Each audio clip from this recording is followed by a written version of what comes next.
Good afternoon. This is 4046 and hope you're having a good day wherever and whenever you are. Today I'd like to talk about the Super Nintendo. Now, I'm not by any means a fanboy. I had a choice between the systems, and at the time I bought a Super Nintendo. If I had the space, I would love to have a Mega Drive. I think they both have their merits on the systems that they have. I'd like to show you some of the collection that I have acquired over many years, and we'll start off with the Super Star Wars collection. Super Star Wars, Empire Strikes Back, and of course not forgetting Return of the Jedi. These are surprisingly very difficult games. They're not the hardest games on the system by any means, because with no relation, but I found that Pugsy's Scavenger Hunt is pretty difficult as well. It's just a level of difficulty which it just surprisingly compared to games of today, even games of the 90s, these are very difficult. On a slightly easier note though, although it gets tough very quickly, essential if you've got a Super Nintendo, Super Mario World. On top of that, you have got Super Mario All-Stars, which has got Super Mario's 1, 2 and 3 land on them, as well as the Lost Levels, which was exclusive to Japan originally when they came out in the 80s. However, it was felt that they were too difficult for the West. However, they did come out exclusively on that. Correct me if I'm wrong.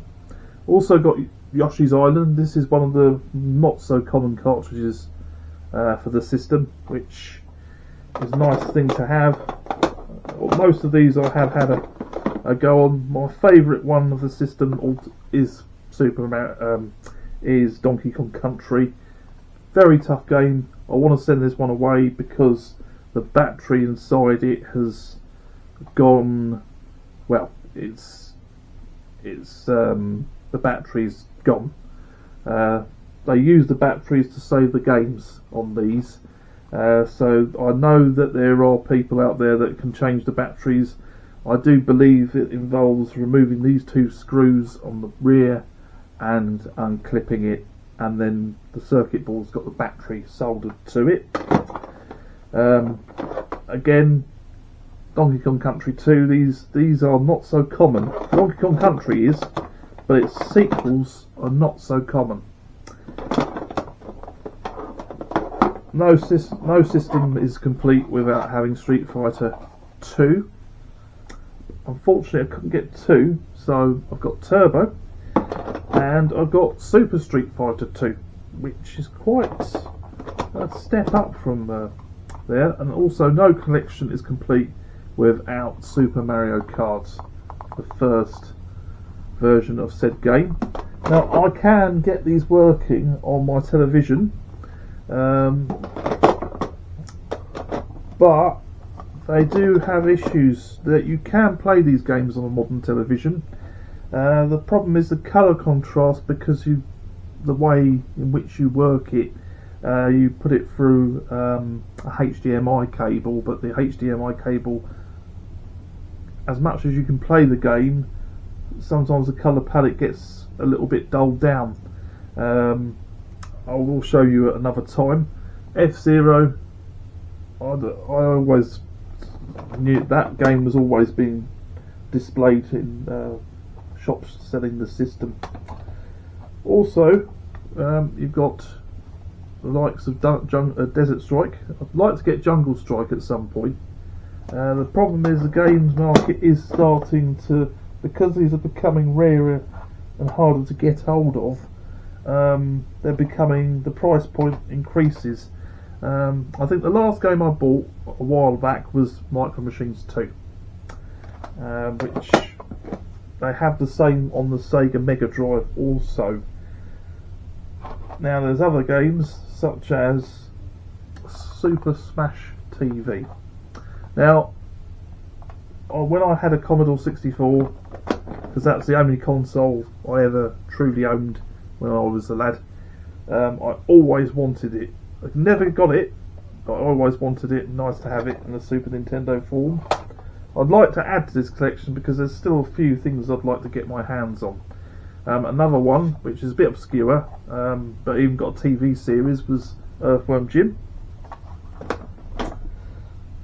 Also on the Mega Drive, as well, at the same time, I do apologise about this, is RoboCop versus Terminator. Now, there is I've been told about a bug on this game on the Super Nintendo in particular, where there's a level where there's a ladder and you climb up this ladder and then you can't get off the ladder again and you kind of climb out of the game screen.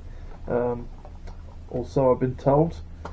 Another one which I got just because it was there at the time was the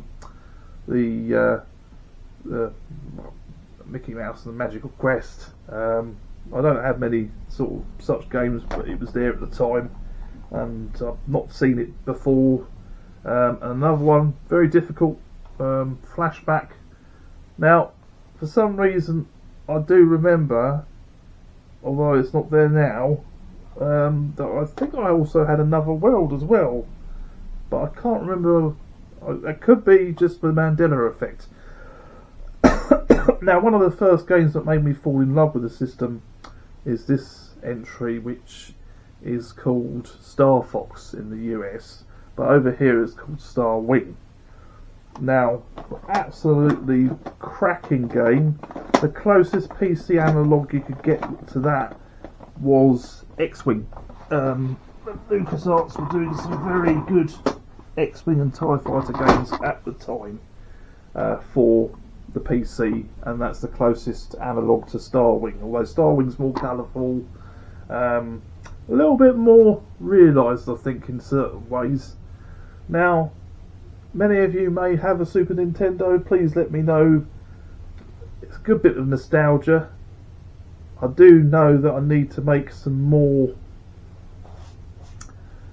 possibly gameplay videos, because not only have I got that, I've also got a GameCube. However, my GameCube library is not exactly extensive.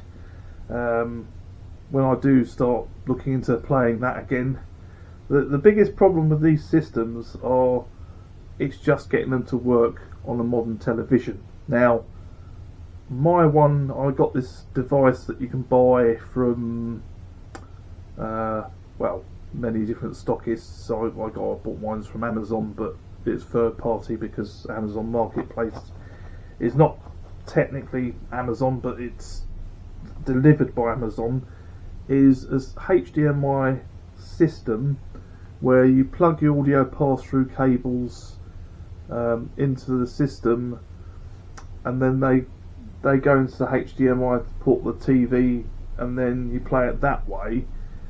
It's not perfect. I would love to see somebody develop another system, which I've not looked into lately, but another system that gets you a little bit more better results. But it is nice being able to play it on modern TV. The biggest problems with the Super Nintendo and the GameCube are they, and probably the N64, which I really wanted to get, and I really wanted to own N64. The big problem with N64 is there's just too many components to it, whereas the Super Nintendo, all you've got is your controllers and that's it. Now, many of you may mention a lot of the peripherals that came out of it. The only one that comes to mind is Nintendo Scope. The big problem with Nintendo Scope is if you've got modern TV, it won't work, and the reason it won't work is because the beam that came out of the scope, and it was a pretty cool device, bounced off the cathode ray tube, because older televisions, the big heavy things, had cathode ray tubes, and that's how all the light gun technology and stuff worked on it. when with later systems like things like the Wii, you needed to have something on top of the television connected to the Wii that would actually work, where the TV could actually turn the signals into, or the system could turn the signals interpreted into the system. Now, these things are nice to have, but it's not much point having something with a lot, well, that takes a lot of space. The other problem with the scope was, I think, not only did it only have 6 games that came with the scope, I think there was only a further 6. Please correct me if I'm wrong, because I'm not a super expert on Nintendo games, but the would have bought an N64. However, N64s seem to range in price depending on what N64 it is. But not only that, but the difficulty with having an N64 is not only do you have to have the system, but you have to have the controllers, and not only just the controllers, but you need, if you want rumble packs, they fit into the back of the controller. Also, the memory cards that fit in the back of the controller as well, so you can have a thing between them. However, some companies did bring out rumble packs and memory cards in the same package.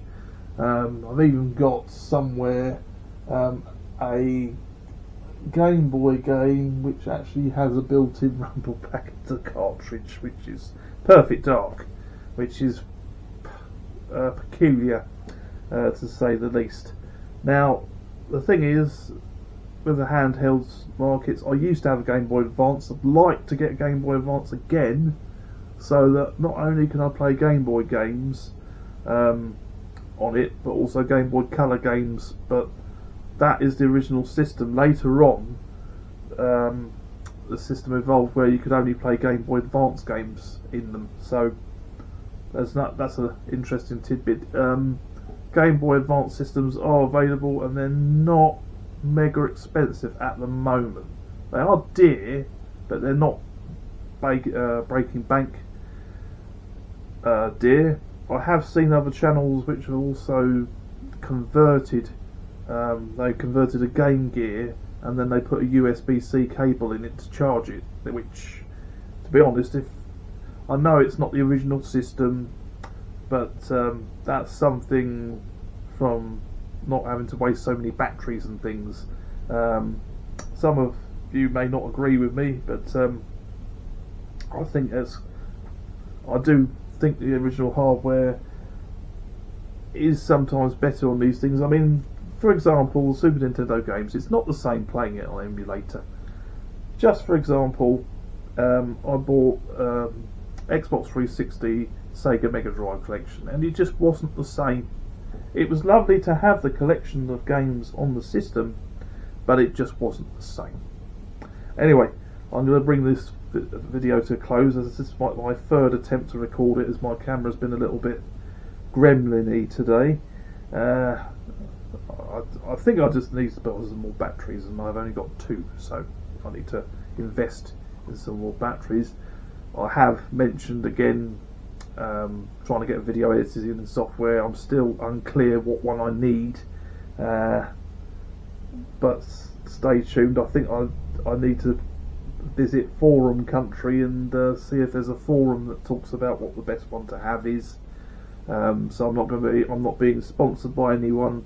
I'm going to try to plug anything at all. I would like to carry on growing this channel, so I do invest in this channel. The other thing I'm going to do, as it's unfortunately a little bit dark in this room, is get one of those things with the light on them, so that I've got a better light source, because obviously my room appears very dark on these videos, and it's only like 3 o'clock in the afternoon at the time of recording.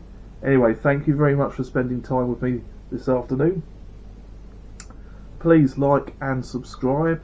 Thank you to all the subscribers I have, and also thank you for sharing with you some of the Super Nintendo games I've got. In the comments, please mention if there's any essential titles I need. I know that Super Turrican is something definitely to have, but it's a silly amount of money. Super Ghouls and Ghosts, very unforgiving. That's quite expensive as well. And I think there's a Super R-Type, but I could be very wrong. So please correct me in the comments if I am. Anyway, please like and subscribe. Wherever you are, whenever you are, please remember that anything is possible, and have a good day. Thank you very much. This is 40.